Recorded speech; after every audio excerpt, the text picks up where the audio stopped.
Ya, dari Bekasi untuk Mitra Sejaman Siar. Mitra, selamat siang, apa kabar? Semangat di kesempatan siang hari ini.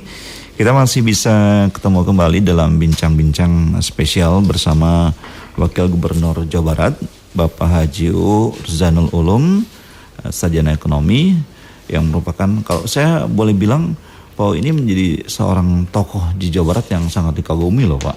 Amin. Iya, Amin. karena saya sering dengar Pak ini disebut sebagai Panglima Santri Pak ya. Yeah. Waduh, luar biasa. Jadi, kalau ada audiens saya tepuk tangan ya Pak. Iya, karena memang sedikit argumen nih Pak, opini Pak ya. Kalau pemimpin basically-nya adalah seorang umaro, basically-nya adalah seorang ulama. Ini jauh lebih ciamik nih Pak kalau menurut saya di Jawa Barat ya Pak ya. Gitu. Amin, Dan amin, semoga figur Pau ini bisa menjadi sebuah ya kalau belum bilang bosternya di Jawa Barat Pak, untuk perbaikan akhlak, mental, dan juga mungkin sistem kepemimpinan gitu Pak ya. Amin, amin. Ya, dimana kita lagi krisis kan Pak ya, lagi krisis etika. Ya Pak ya. Baik Pak, kita lanjut kembali yang berikutnya ya Pak ya. Ini masih tema besar yang barangkali juga akan dibahas Mitra di kesempatan siang hari ini bersama Pak U. Pak, tanggal 12 kemarin vaksin booster kan sudah mulai bisa diakses ya Pak ya. Ya. Bagaimana nih tanggapan Bapak nih? Jadi pemerintah provinsi sesuai dengan aturan dan arahan dari pemerintah pusat untuk melaksanakan vaksin yang ketiga. Tetapi kemarin kita baru tingkat lansia. Makanya saya minta kepada keluarga yang punya lansia untuk segera divaksin. Karena kalau lansia kan ada keterbatasan, keterbatasan informasi, betul, keterbatasan transportasi, beda dengan anak muda. Kalau anak muda, transportasi begitu mudah, informasi begitu cepat. Maka demi tercapainya program Pemprov dan kemaslahatan kita semua, mereka harus dibantu oleh anak muda, keluarga ataupun siapapun. Yang kedua juga, kemarin saya minta kepada para pengusaha transportasi untuk membantu mereka. Karena kalau orang yang sudah tua kan kadang-kadang kemampuan keuangannya terbatas. Dan juga segala sesuatunya terbatas. Tapi kalau dibantu antar jemput oleh perusahaan, gratis. Di rumah, diantar ke tempat, ke puskesmas, setelah itu diantar lagi ke rumahnya, itu akan lebih bagus. Itu yang kita harapkan seperti itu. Dan itu sudah disampaikan ke pengusaha ya Pak ya? Iya, sudah saya sampaikan di beberapa media.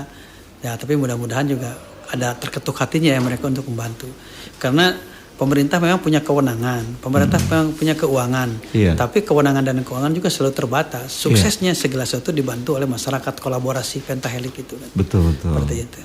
Jadi jangan sampai program yang sejatinya buat masyarakat, pemerintah sepertinya berjuang sendiri ya Pak ya? Nah, begitu. Baik, kemudian untuk Jawa Barat sendiri ini persiapannya seperti apa nih Pak? Kalau Jawa Barat persiapan vaksin kayaknya tidak ada masalah. Karena kita sudah melewati vaksin 2 kali. Memang vaksin awal kita agak kikuk ya. Kitanya belum mahir, belum profesional, masyarakatnya juga riweuh, panik masyarakatnya. Panik, benar.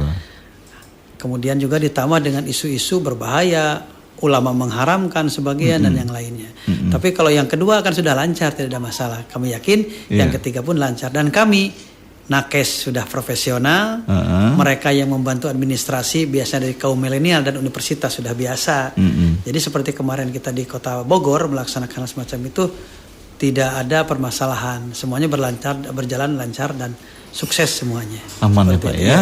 Cuma mungkin ya orang tua yang masuknya perlu dipapah, perlu dibantu, dan yang lain itu aja mungkin kemarin kendalanya. Ya jadi orang tua ini kan memang kondisinya nggak cuma sekedar fisik juga kan, kasihan ya Pak ya. Iya, seperti gitu, itu. Fisik seperti itu. Pak, stoknya sendiri nih Pak di Jawa Barat itu seperti apa Pak? Kalau stok mungkin tidak akan menjadi permasalahan seperti ke-1.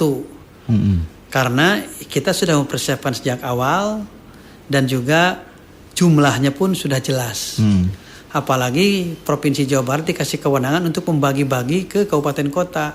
Kalau dulu kan kabupaten kota dibagi oleh pusat. Pusat ya. Kita tidak tahu. Hanya simpan di gudang provinsi. Setelah simpan di gudang provinsi dengan jumlah yang tertentu dibagikan di kabupaten kota. Kadang-kadang kabupaten yang satu sudah habis karena jumlah penduduknya banyak, kabupaten yang lain masih ada karena keterlambatan atau apa ini. Kami akan meminta dari kabupaten satu ke kabupaten yang tidak bisa kemarin.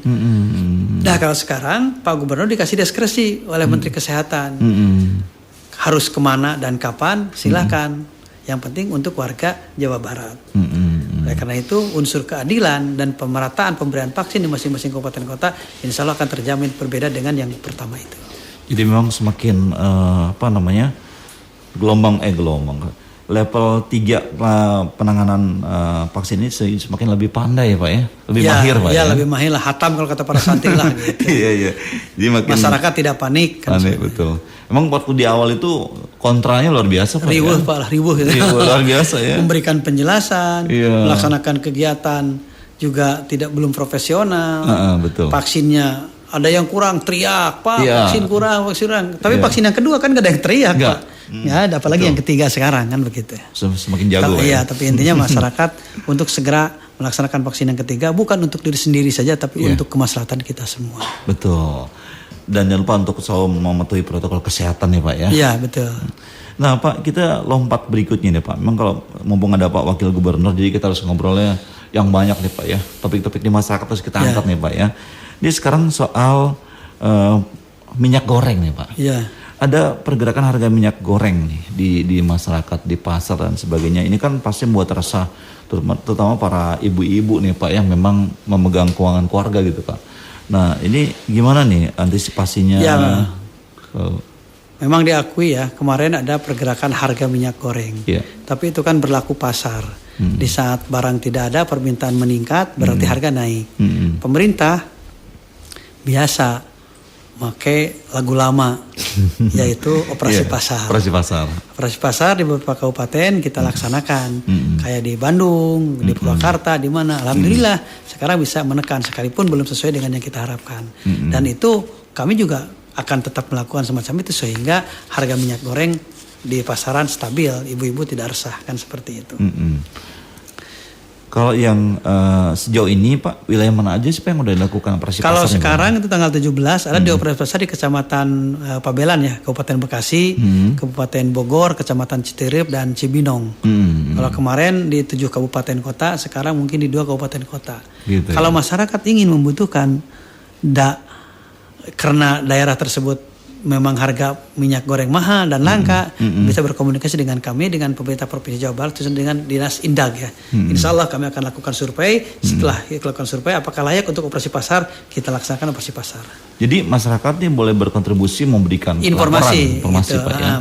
Karena kan kita juga terbatas Pak. Gitu. Hanya kelihatan dari media sosial, dari radio kan seperti ini. Masyarakat memberikan ini juga bisa. Jadi peran masyarakat juga ini untuk memantau kegiatan atau harga pasar minyak ini juga harus ikut membantu Pak ya untuk penyelesaian masalah ini gitu ya. Baik. Nah tentunya masyarakat di Bekasi nih Pak, ya kan ini tersebar kan pasar-pasar ada besar ada kecil nih Pak ya. Betul. Gitu. Kalau misalkan ada penumpukan stok minyak misalkan seperti itu Pak, kan suka ada nih Pak pedagang-pedagang yang curang gitu dalam skala kecil di pasar, itu boleh juga dilaporkan ke pihak pemerintah Pak? Ya. Kalau memang masyarakat melihat ada kecurangan, ada indikasi penimbunan barang dan yang lainnya, laporkan saja. Bisa dilaporkan ke polisi, bisa laporkan ke kami ataupun ke pemerintah setempat. Insya Allah karena kami sudah merupakan satu kesatuan antara pemerintah daerah dengan pemerintah kota kabupaten termasuk dengan aparat, kita akan sigap. Makanya kami minta informasi dari masyarakat. Masih ada nggak pengusaha yang nakal? Masih ada nggak perusahaan yang ingin mencari untung sendiri? Laporkan kepada kami, secepatnya kami akan reaksi seperti itu. Tapi identitas si pelapornya aman? Aman Pak. Aman ya Pak ya? Itu kan sudah menjadi aturan Pak ya. Siapa yang melakukan laporan hal semacam itu, insya Allah tidak akan ada dampak kepadanya sendiri. Tapi kan ini untuk kemaslahatan Pak. Betul.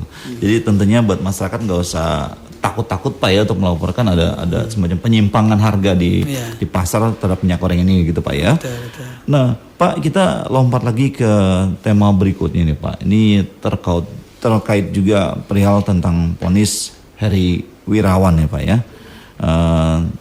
Bapak sebagai panglima santri ini kan tentunya punya ini beban moral yang sangat luar biasa ya Pak ya.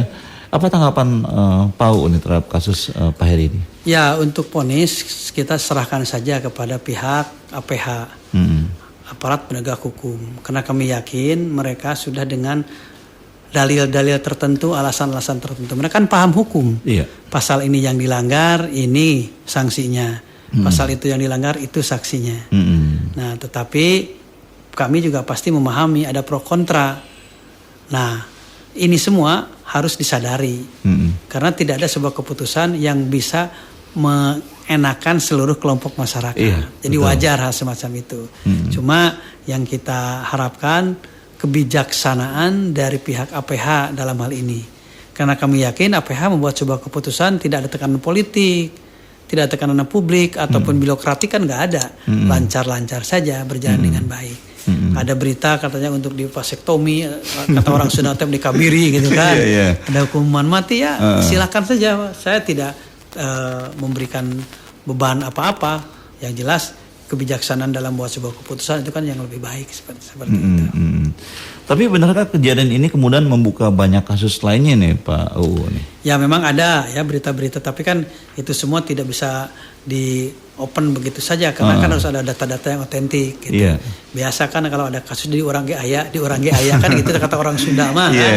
Nah, itu yang biasa kita lakukan. Memang beritanya seperti itu.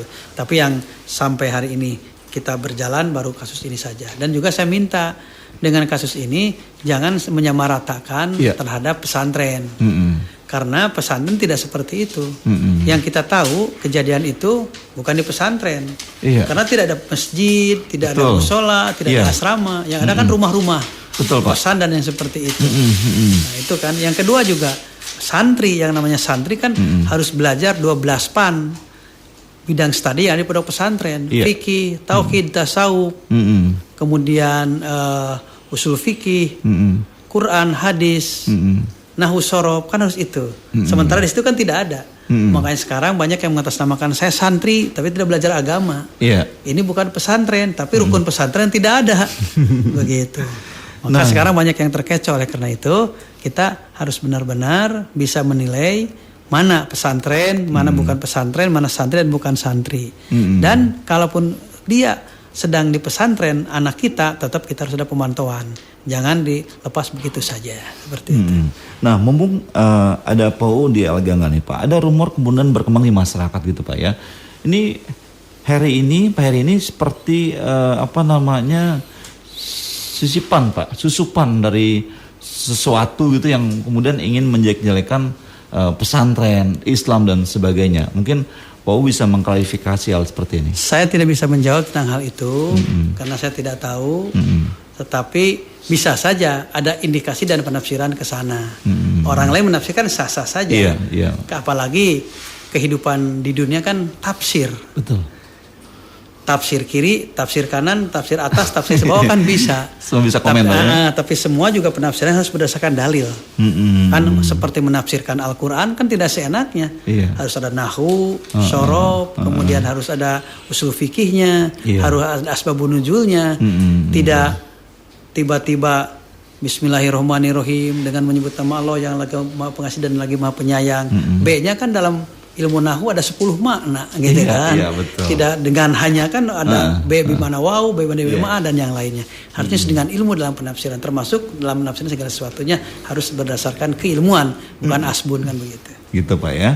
Jadi tolong buat yang netizen yang berpikir A dan B itu disingkirkan dulu sebelum ada bukti-buktinya Pak ya. Pak, ini tentunya kasus Pak Heri Heriawan ini kan sedikit banyaknya mencoreng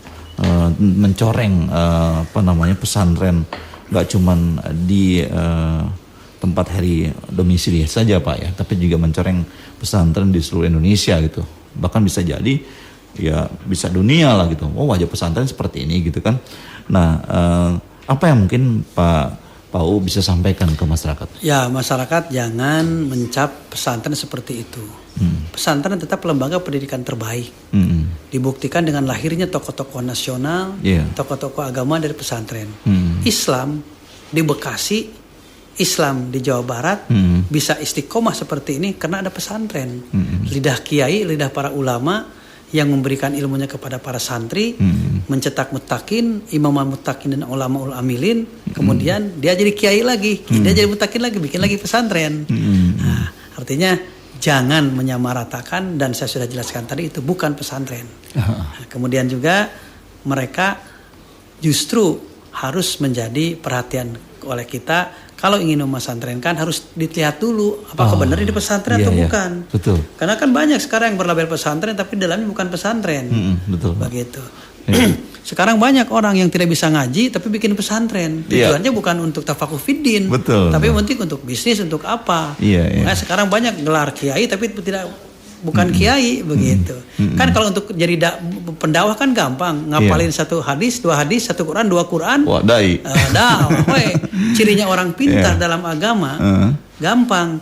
Kalau dia menyampaikan di saat ceramah dengan referensi-referensi, itu berarti dia orang pintar. Paham agama. Dan kalau dia menerjemahkan Al-Quran kemudian dengan nahu sorofnya dikeluarkan, asbabun nuzulnya dikeluarkan, goyatul wusulnya dikeluarkan, itu. Tapi kalau hanya menafsirkan Al-Quran hanya seperti itu dipertanyakan. Apalagi dengan kata-kata yang kasar, mencak-mencak kepada pemerintah, menjelek-jelekan komunitas lain, mana sih kiai seperti itu? Maka bisa dilihat mana KW, mana ori, kan begitu. Kadang-kadang masyarakat sering terkecoh dengan memakai baju putih, pakai sorban dan yang lainnya, assalamualaikum nyelekoh, ahlan wa sahlan dan yang lainnya kan. Nah, kadang-kadang terkecoh dengan seperti ya ihwan. Seperti itu ya, Pak ya. Jadi itu kewaspadaan masyarakat ya Pak ya, untuk memasukkan anaknya ke pesantren harus memilih yang terbaik yang seperti apa gitu Pak ya. Iya, bisa dilihat kan cara sholatnya bagaimana. Kan kalau kiai cara sholatnya juga tumanina, syarat dan rukunnya dilaksanakan. Dalam sujudnya juga kita bisa lihat mana orang yang paham agama dalam sujudnya, mana orang yang paham dalam rukunya, kan begitu. Betul. Bisa dilihat sepintas juga kan. Pidatonya dengan referensi, dengan ini. Bukan pikiran kita yang diberikan kepada masyarakat kalau orang pintar. Kalau orang yang tidak paham berarti pikiran-pikiran kita yang disampaikan, bukan berdasarkan referensi. Gitu. Jadi kalau referensi yang disampaikan berarti wawasannya memang luas. Nah, gitu ya. Pak, kita sampai di ujung jumpa kita ya Pak ya. Terima kasih. Tentunya Pak U bisa menyampaikan di puncak jumpa kita siang hari ini apa yang disampaikan Pak U. Sampai kemudian saya juga ingin menyampaikannya buat mitra yang barangkali menyampaikan informasi dan keluhan mitra ini bisa ke IG Pak U ya Pak ya. Iya, mangga. Jadi buat mitra sejaman siar yang barangkali punya pertanyaan atau mungkin informasi atau keluhan, Pak U membuka pintu selebar-lebarnya untuk informasi ini. Mitra bisa ke IG @rozanul dan insya Allah Pak U akan menanggapinya ya Pak ya. Iya, siap insya Allah. Jadi sekali lagi mitra kalau punya informasi dan keluhan bisa ke @rozanul ya. Pak U, di akhir jumpa kita sekali lagi Pak U ingin memberikan kesimpulan atau barangkali kepemimpinan Pak Gubernur Pak Muhammad Ridwan Kamil ingin Jabar juara lahir dan batin. Amin. Bukan hanya juara lahir yang dicari, tapi batin. Fid dunya hasanah wa fil akhirati hasanah.